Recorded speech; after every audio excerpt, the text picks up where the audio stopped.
friends, and welcome back to my channel. If you are new here, my name is Kaitlin, and today I'm going to be giving you guys my mid-April wrap-up. So far in April, I have already read, I think it's 9 different books, which is super ahead of schedule for me.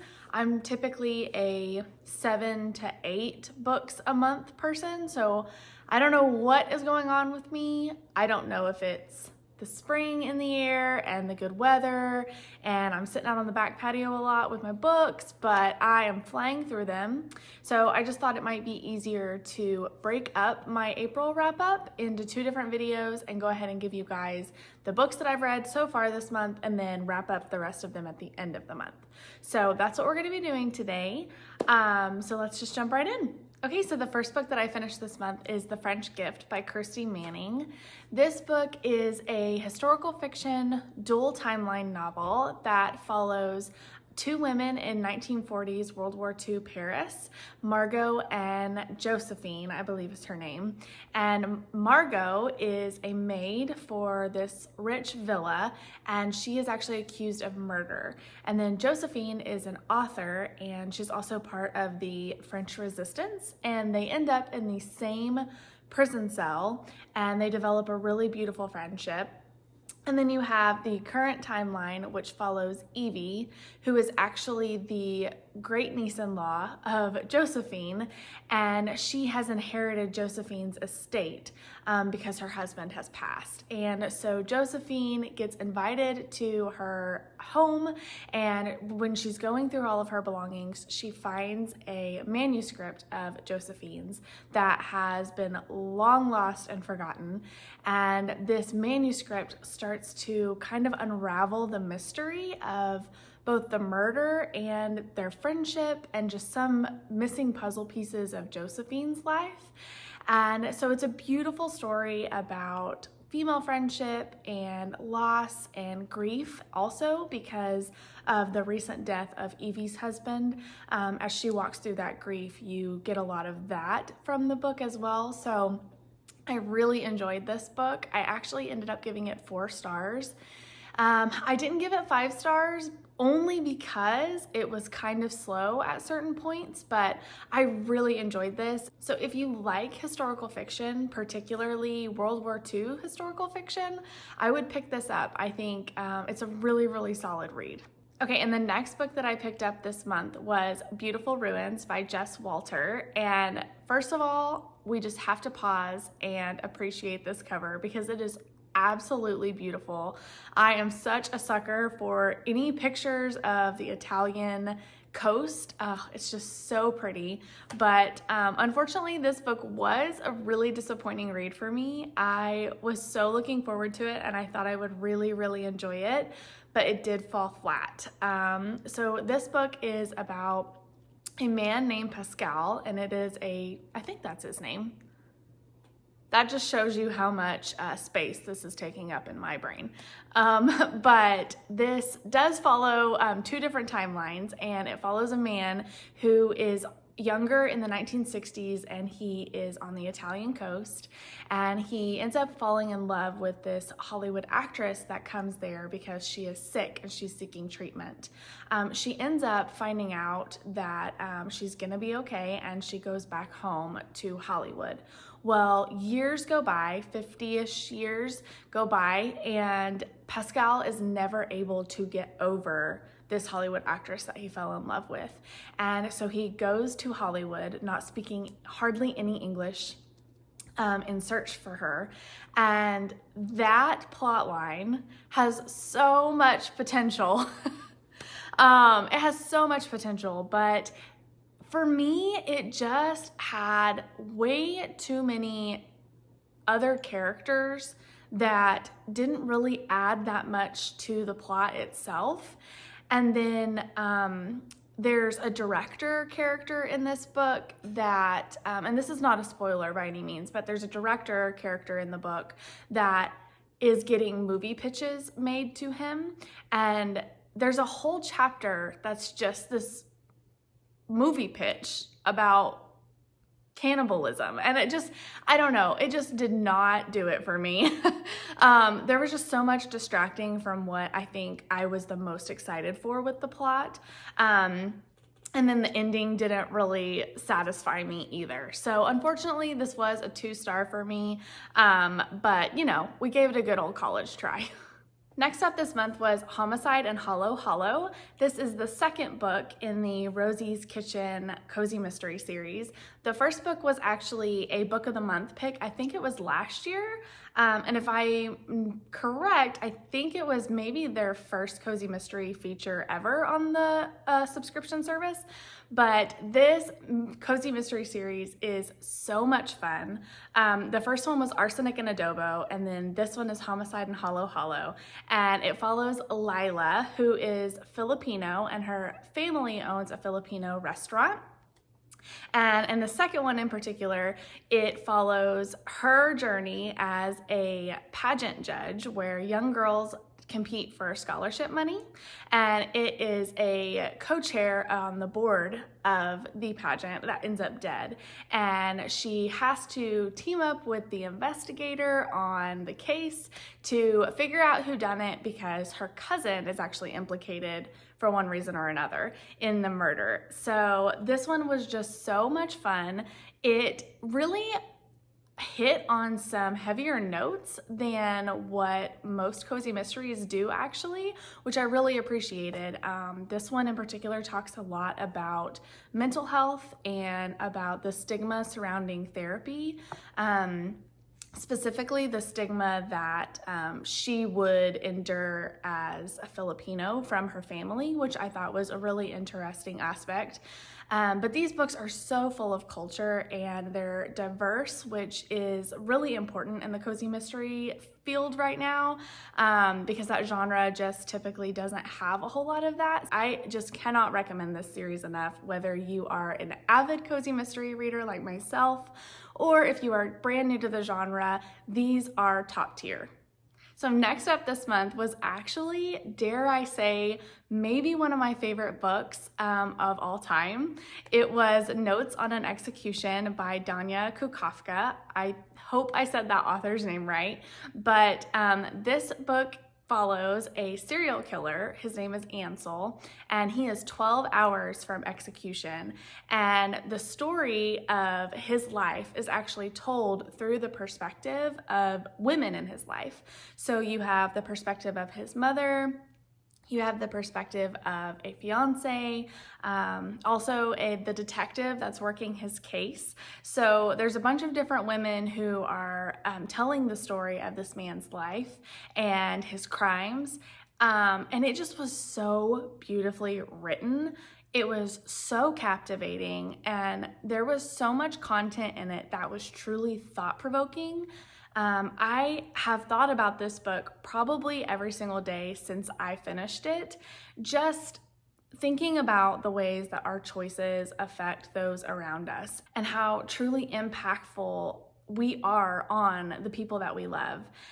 There was so much sympathy that was elicited in this book from me. And there was also this really cool, I felt like it was a writing strategy that the author used, because in between the females' perspectives, you get shorter chapters that are actually from Ansel's perspective, as he's counting down his hours to his execution. And those chapters in particular were written in second person. And I felt like that was a really interesting choice on the author's part, and it added so much to the story. So I cannot recommend this book enough. If that sounds interesting to you at all, I would say pick it up, give it a try. I don't think you'll be disappointed. And while I don't think you'll be disappointed by Notes on an Execution, I was really disappointed in this next read. So the next book that I picked up this month was Fiona and Jane by Jean Chen Ho. This book was my Book of the Month pick from January of this year, and I was excited about it. The way that I was understanding the synopsis from reading the dust jacket was that it was going to be a story about two girls who are friends and how that friendship has carried them through some of life's toughest times. That is what I got from the synopsis. That is not what this book is. This book is told through a series of short stories, what I would say are short stories. And the friendship is really only mentioned 2 times that I can remember. I did DNF this, that's important to note. I did DNF this, I think around 50%, but it just was not what I was expecting it to be. I wasn't intrigued. I was not really invested in the characters at all. So unfortunately, this was also, I did give it 2 stars on Goodreads, even though I didn't finish it. I probably shouldn't rate books that I didn't finish, but I did give it 2 stars because it's not like it's the worst thing I've ever read by any means, but it just was not what I was expecting, and so I don't know if that added to the disappointment, but I just was not jiving with it. So the next book that I picked up this month was actually a nonfiction, and it was When People Are Big and God is Small, Overcoming Peer Pressure, Codependency, and Fear of Man. I don't read a whole lot of nonfiction, but I do try to finish about 1 a month. They are typically theology books, or sometimes they'll be memoirs or business leadership books. It just kind of depends. But this was this month's book, and I really enjoyed it. If you are a people pleaser like me, this book is full of all kinds of wisdom, and I really appreciated the practical advice that was at the end of each chapter and then kind of sprinkled throughout. It also had awesome questions for further thought at the end of each chapter that led to some really awesome journaling for me. So if that is your gig, or if you're looking for a resource on just fear of man and people pleasing, I would definitely recommend this one. After that one was It Happened One Summer. This book is probably hot on everybody's radar still. It was really, really big last summer, so I doubt I need to explain what this book was about. But this book follows Piper, who is a socialite and kind of a rich airhead is what she is perceived as. And she gets cut off from her family after a big party, and she gets sent to the fishing village where her birth father is from. And when she's there, she meets a grumpy fisherman, Brendan, and they fall in love. And this story was so much fun. It was a super fast read. I blew through it. The banter is amazing. The sweet moments are so sweet. I tabbed this book and I used a purple color for like all the moments that gave me, you know, like the butterflies. And when I actually gave it to my mom for her to borrow to read, she was like, okay, so I'm gonna say you liked it? And I'm like, yeah, couldn't you tell? But I tabbed this book so much. There was so many good quality rom-com moments. There were moments that I actually laughed out loud. So if rom-coms are your thing and you're looking for kind of a springy, summery vibe, this one is it, and it didn't disappoint. And I would just like to say, if you know, you know, but I want a shirt that says pergola worthy on it, because that is my new tagline. I am pergola worthy. So next up this month was Death and Daisies by Amanda Flower. This is the second book in the Magical Garden Cozy Mystery series. And this one in particular follows our main character, Fiona, as she is still trying to settle into her new hometown in Scotland. And she is kind of arguing with the minister in town, and that minister ends up dead. And she has to, again, pair up with the investigator that's on the case for a resolution to the mystery. So this one was a lot of fun. I did not like it as well as I liked the first book in the series, but the love interest has me really piqued, and the magical garden aspect of the mystery series still has me very intrigued. So I will be picking up the third one. I actually have it from the library, so you may be seeing that one in the end of April wrap up. Okay, and last but definitely not least, I saved this one for last, even though this is not the last book that I finished, but it is Poison for Breakfast by Lemony Snicket. And I loved this book so much. It was a super fast and fun read. If you enjoyed a series of unfortunate events growing up or even as an adult, I would highly recommend giving this one a shot. It's super short. It's not even 160 pages, I don't think. But Lemony Snicket's voice is just so unique, and you can't pick up a book that he's written and not know it's written by him. And that is so true for this one as well. This follows Lemony Snicket himself as he tries to solve the mystery of who slipped him a piece of paper after he ate his breakfast that said he's been poisoned for breakfast. And even though it is a mystery book, it actually has a lot of philosophy in it. And you are trying to solve the mystery, but it kind of was on the back burner because I was just having so much fun listening to Lemony's different takes on life. And he talks about things like loneliness and his love for books. I definitely think this is an ode to book lovers everywhere because he talks so much in this book about a love for libraries and just how much joy and life he finds in books. And it was just so much fun. There were so many good quotes in it as well, some about books and libraries, but also others just about life. I posted one in my Goodreads review, but I'm actually going to read another one for you guys because this one in particular just really stood out to me. So it says, "It is said in a song I admire by another associate of mine that the loneliest people in the whole wide world are those you're never going to see again. And this is the sort of thing I like to think about. Lonely thoughts and lonely language and lonely things that happened a long, lonely time ago. Things that you tell yourself walking on a gravelly ground under a tree that has been there for a long time do not matter. Telling yourself that something does not matter is one of the loneliest things you can do because you only say it, of course, about things that matter very much. But often, and this is the lonely part, they only matter to you." I just think that's so beautiful.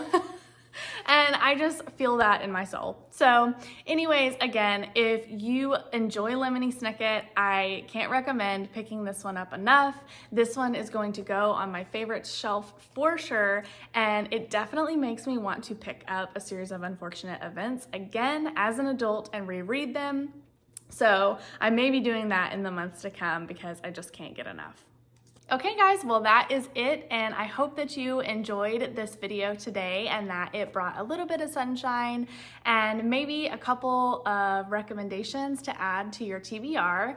But until next time, I hope that you will comment and subscribe and let me know in the comments what you've read so far this month, what's been your favorite, what may have been a disappointment to you. I want to hear all the things, so be sure to leave that down below. And if you can, leave me a sunshine emoji down below because I am eating up all the sunshine that spring is bringing so far, and I'm pretty sure that the vitamin D is what's making me run through these books so quickly. So keep that vitamin D coming with the sunshine emojis.